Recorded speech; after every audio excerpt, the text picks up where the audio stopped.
Hey everybody, welcome to Always Bored Never Boring. You join me today for the penultimate video in my 5-part series charting my top 50 games. If you haven't seen the previous installments, there are links in the video description below. If you're already caught up, fantastic, because I'm going to get to the point by continuing the list with number 20, Masters of the Universe Battleground. This is the newest game on my list, so we could perhaps take its current position with a pinch of salt. It's not uncommon for a new game still in the honeymoon period to sit quite high on a list of favourites, only to slowly drift down as time passes. There are certainly games I've already covered in the list that used to be much higher. However, sometimes a game only continues to climb higher with each new play, and it really is still too early to say what's going to happen with Masters of the Universe Battleground. All I know is I'm having a huge amount of fun with it, and at the moment I am pre-ordering each new expansion as soon as it's announced. I've already done quite a bit of coverage of this game on the channel and I have a lot more planned, but for those of you who have missed it, Battleground is a Masters of the Universe themed hex-based miniature skirmish game from Archon Studio, who previously ran a crowdfunding campaign for the game Fields of Eternia. As I would expect from Archon Studio, a company I have partnered with on the channel numerous times, the game looks incredible. It has the most beautiful miniatures and terrain, and a lot of the artwork is fantastic, although a little inconsistent in places. The rules revolve around picking teams of characters to fight for victory points, achieved through various means, and team composition, choosing characters with good synergies and equipping them from an extensive library of items and weapons, is a big part of the fun. The game is aimed more at tournament play, so there aren't any official narrative-based scenarios yet, but the game is ripe for creating storylines and interlinking campaigns to add an extra dimension to the super-powered fisticuffs. It's not perfect, some of the rules aren't clear enough and some of the wording on the cards is sloppy. I'm not convinced the game will be able to compete significantly as a tournament game for organised play, but for fans of He-Man who want beautiful miniatures of their favourite characters and solid skirmish rules to throw dice at, this is a winner. Unfortunately, Archon Studio don't have the rights to distribute the game in North America, where Cool Mini or Not are releasing their own He-Man game. But there are a few places that have been stocking it for those of you who are really determined to get a copy. Number 19, The Nightmare Before Christmas trading card game. Long-term viewers will know I'm not a big fan of collectible games that come in blind packages and booster packs, but for this card game I make an exception.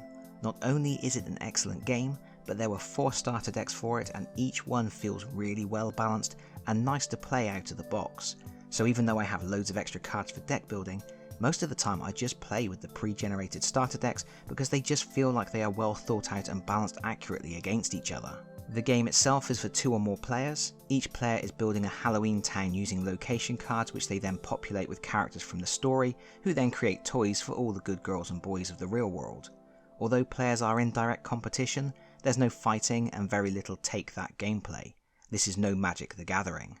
The focus is very much on building an efficient game engine that generates the resources you need to fulfill your festive obligations.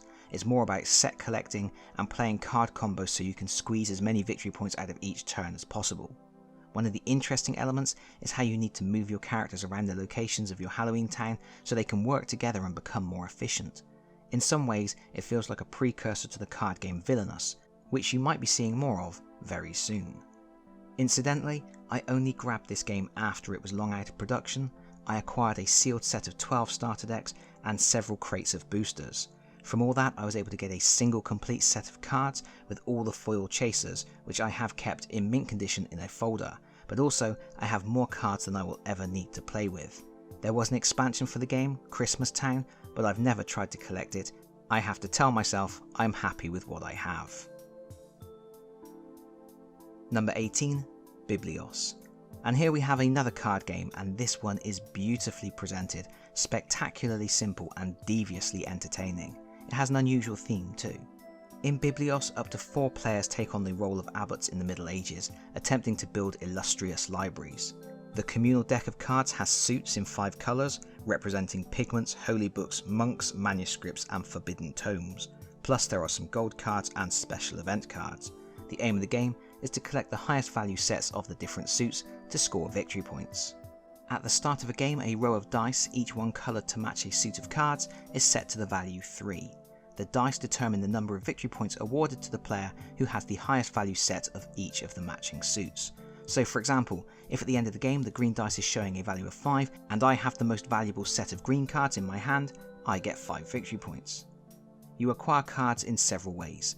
The first part of the game is the gift phase, where players take it in turns to draw cards from the deck, one at a time, until they have pulled one more card than the number of players. Of these cards, each player must put one in their own hand, keeping it secret, one face down in an auction pile, and the remainder face up on the table. Each player in turn then takes one of the face up cards into their own hand. That sounds pretty boring, but it really isn't. It's actually genius. You are pulling the cards one at a time, so there is a bit of push your luck with each card you draw, and each card presents you with so many choices. You have to keep one, and you want it to be a good one, and nobody knows what you take for yourself. You also have to put one in the auction deck for an auction later in the game. There is a lot of value in knowing which card you have put in the auction, as you know when to save your money, or when you really need to press to win something. Then there are the face-up cards. You are gifting these to the other players, perhaps helping them, but you also get to see what they take. Are they bluffing by taking a coloured card, or are they collecting that set? It's all interesting stuff, made only more interesting when you introduce gold cards, which you need for bidding later on in the auction, and these special church cards that manipulate the values of the dice, giving you a chance to increase the value of your own suits or lower the value of suits you aren't interested in collecting. Once all the cards have been distributed, there's an auction where you work through the auction deck with players bidding to win them. Most cards are purchased with money, but money cards are actually purchased by bidding a number of cards from your hand, giving you a chance to discard cards you don't need to get valuable money to purchase more of what you do need. Finally, everybody lays out their hands, showing how many points they have in each coloured suit and claiming victory points as appropriate. Highest score wins. It's probably tricky to explain the game without making it seem dry, but it's a game where everyone is engaged all the time. You need to pay attention to every card every other player takes. You need to pay attention to the values of the dice. You need to know when to keep pushing for a specific colour and when to let it go and focus your efforts elsewhere. You need to know when to push your luck, when to bluff, and when to bid everything you have on the right card. It has so many interesting mechanisms, and it's certainly one of the finest card games I've ever played. Not the finest though. Number 17, Disney Villainous. Time for another Ravensburger game, and this one is a complete joy. It's a card game for 2 or more players, where each player takes on the role of a famous Disney villain. You must complete the objective for that villain to win the game.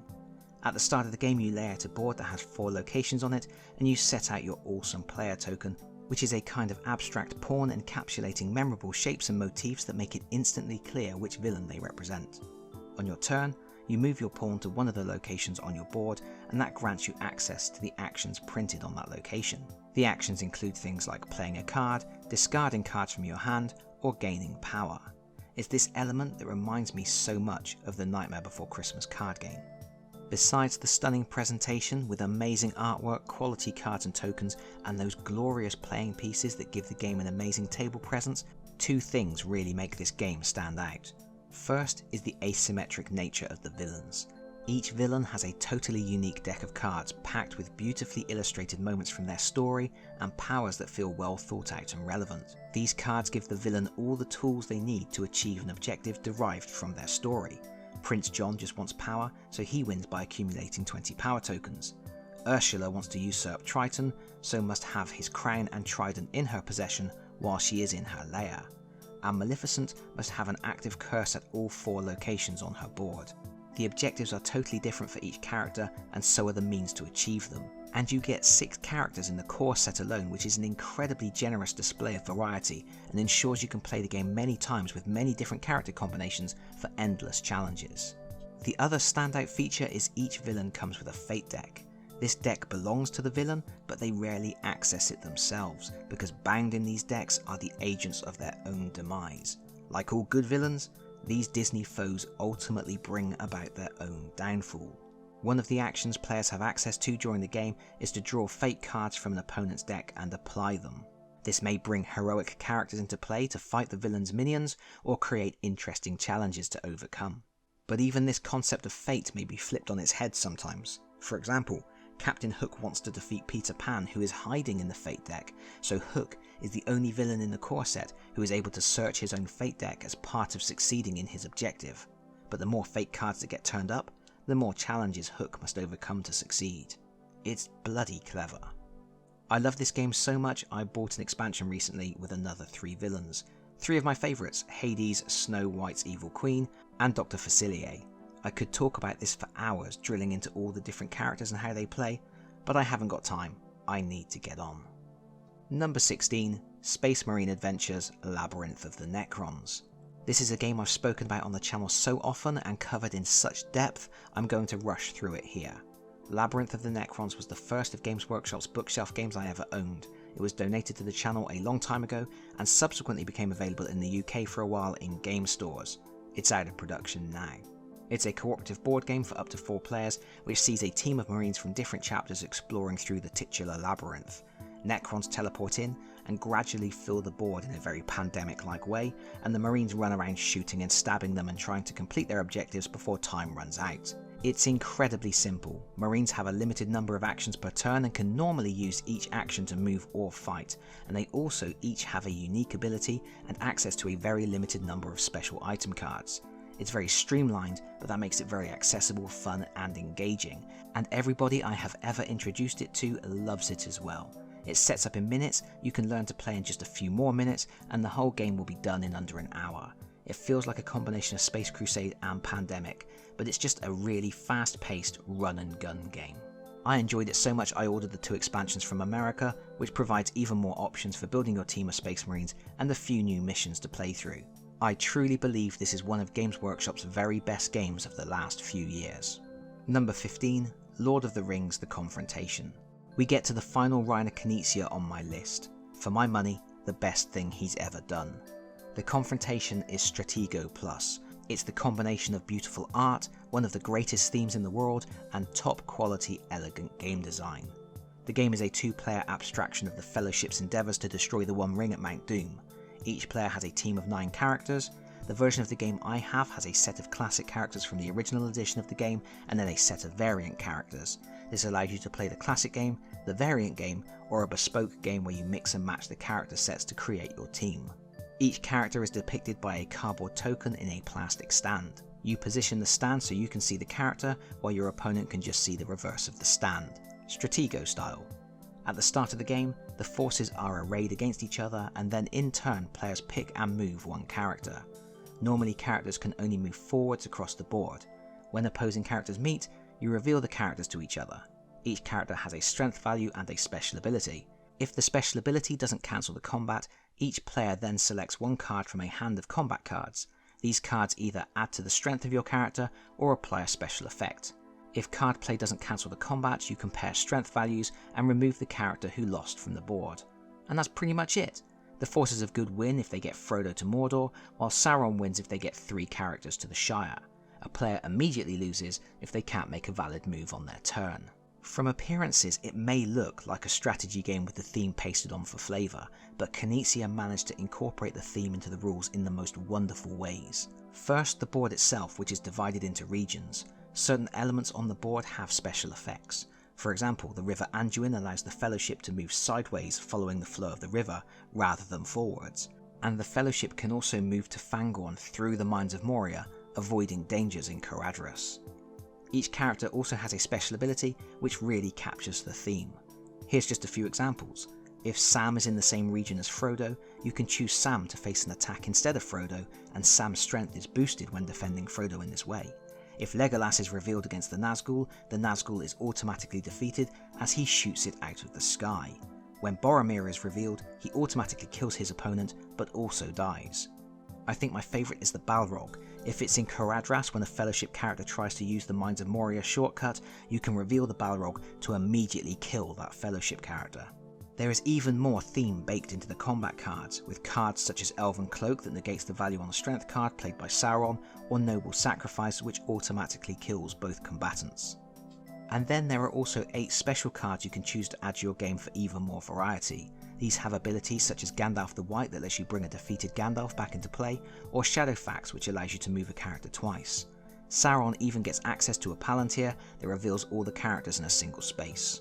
It is, on the surface, such a simple game, but there are just layers and layers of wonderful theme, and it's theme with purpose. Each layer provides additional decision points, more strategies to exploit and more ways to win.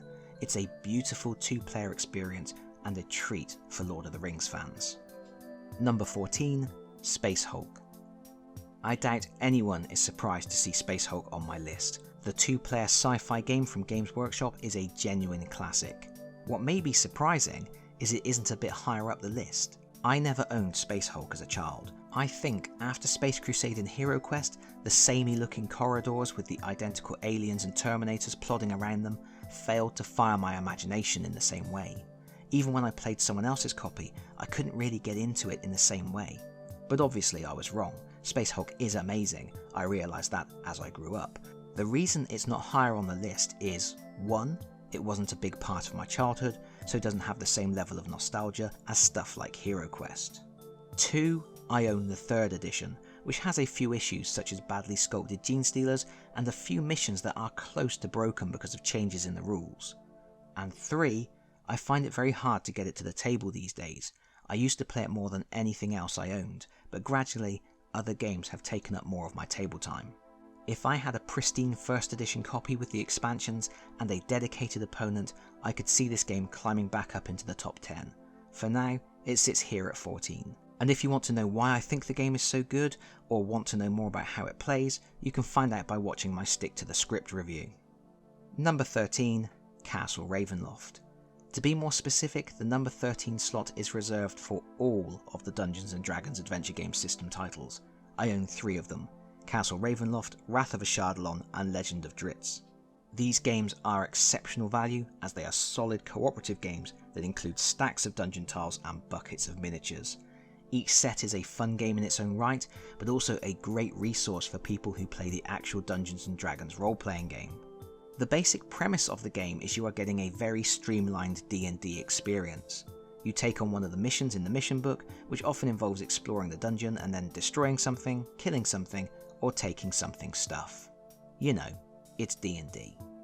On a player's turn, they move and attack and have the chance to reveal new dungeon tiles. Dungeon tiles introduce new monsters, which are controlled by an excellent AI system comprising if-else statements. You simply work down the list until you find the first instruction you can perform for that monster. Combat is resolved with a simple d20 roll with modifiers, and there are of course lots of special items and skills you can employ to improve your odds. Exploring also triggers traps and other hazards, generally resulting in loss of health and other bothersome things like getting poisoned. While these are undoubtedly dungeon crawlers, they do feel more like puzzles in play. You are constantly racing against time, trying to find the most efficient ways to clear out enemies while still moving into new areas. The longer you take, the more hazardous events you encounter. Your hit points become the clock you are racing against. They are eroding all the time before an onslaught of monsters and traps. If you have ever watched the UK television show Nightmare, where the player's energy bar constantly depleted, forcing them to pick up food when the opportunity arose, then you will have a bit of an idea how it feels to play one of these D&D games. Each of the titles is of course a self-contained game, but they are all compatible, making it easy to port monsters and enemies into new locations and to create your own scenarios. Of the 3 boxes I have, I do think Castle Ravenloft is the best with the coolest theme and monsters, but they are all exciting fun games and are an excellent way to get a dungeon crawler to the table without having to invest in long playing times or massive cumbersome rule sets. Number 12, Mage Knight. Earlier in the list we had Runebound, a really solid overland adventure game. Well, at 12 and 11 we have 2 more overland adventure games, 2 that really set the bar high for the genre, but in completely different ways.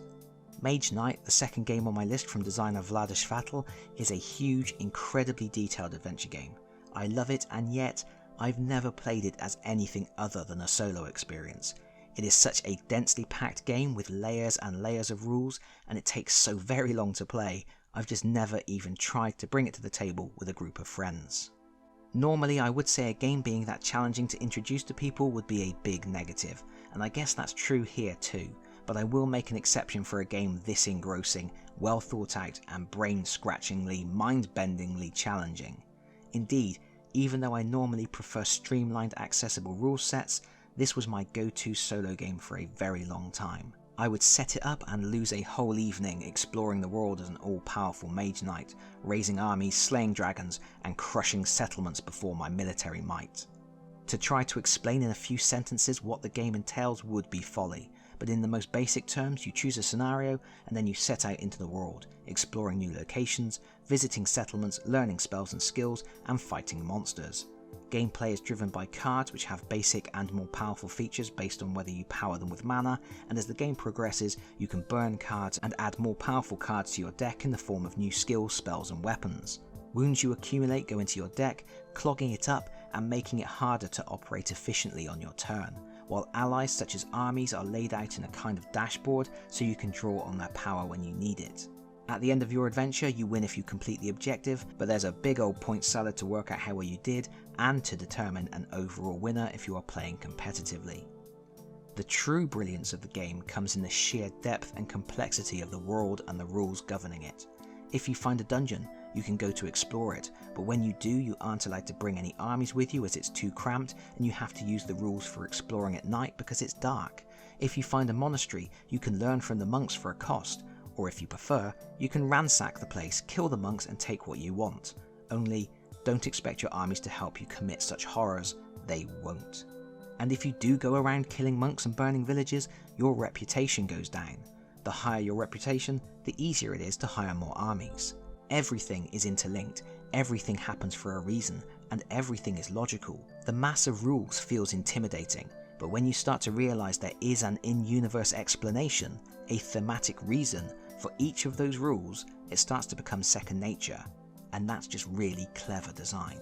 What else can I say? This is a beautiful game on the table and comes with pre-painted miniatures.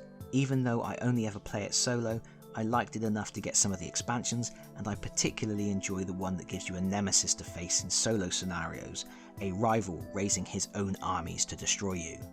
It's just great. Number 11, Legends of Andor. And we have come to our last game for this video, another overland adventure, but in direct comparison to Mage Knight, which is heavy on rules and thin on story, Legends of Andor is a super streamlined game which is all about storytelling. It's a beautiful cooperative game with art provided by the game's designer Michael Menzel, set in a fantasy world in peril. Players take on the role of heroes who strive to become legends over a series of narrative adventures. These adventures have advancing plots, and one of the most interesting aspects of the game is that you are constantly racing to stay ahead of that plot. If you waste your time fighting monsters or wandering off on side quests, your own story will get ahead of you, and you will drift out of your own legends, vanishing from the pages of history completely. Nobody will ever remember your names. The plot of each adventure will advance as the days progress, and each hero has a certain number of hours to spend each day to perform activities such as moving and fighting. So you are already under time pressure, but what makes the game even more interesting is that every time you kill an enemy, it progresses the plot again. Each mission becomes a tense affair as you have to carefully consider each fight you are involved with. If you leave monsters to roam the wilds, they will eventually attack the castle, and if that happens too many times you lose, but if you fight every monster you meet, you will progress the narrative into the endgame and your story ends prematurely. I've never played a game before that makes you consider so carefully whether or not to draw your sword. As a wise old wizard once said, true courage is about knowing not when to take a life, but when to spare one. Legends of Andor is incredibly simple to play. The rules are so streamlined and accessible, and yet it is one of the most incredibly tense gaming experiences ever. You need to wring every hour out of the day, constantly pushing your hero to exhaustion, agonizing over each confrontation. Sometimes your mighty heroes will have to stand in the shadows and watch monsters murder farmers in their fields, because to do anything else would throw the mission into jeopardy. Sometimes your legendary warriors will have to turn their back as the castle burns, because they have to find the witch in the woods before it's too late. Every decision is horrible, every battle a risk, and every adventure is finely balanced on a knife edge. Winning or losing often comes down to the last day of the narrative and a final concentrated push for victory. Such engaging gameplay would be enough to earn this game a place on my list, but then you consider the beautiful presentation. Look at the character boards, which have spaces for placing all the different tokens so you can see at a glance how your hero is equipped. Or the two-use consumable items that have the half-full artwork on the reverse. Or the inclusion of alt genders for each of the 4 heroes. It's all so beautifully thought out and presented. Even the use of standees instead of miniatures is a win here, because it means you get more of Menzel's glorious art. Incidentally, not so long ago Menzel released the board game The Adventures of Robin Hood. That's definitely a game I'm interested in trying out. But that's besides the point. The point being, we have reached the end of the video. I hope you've enjoyed it. Let me know what you think of my picks, and feel free to put your predictions for my top 10 in the comments. Thank you so much for watching. If you've enjoyed the video, please consider pressing the like button. If you really enjoyed the video, please consider subscribing if you don't already do so. And hopefully, I'll see you all again very soon. Bye bye everyone. Bye bye.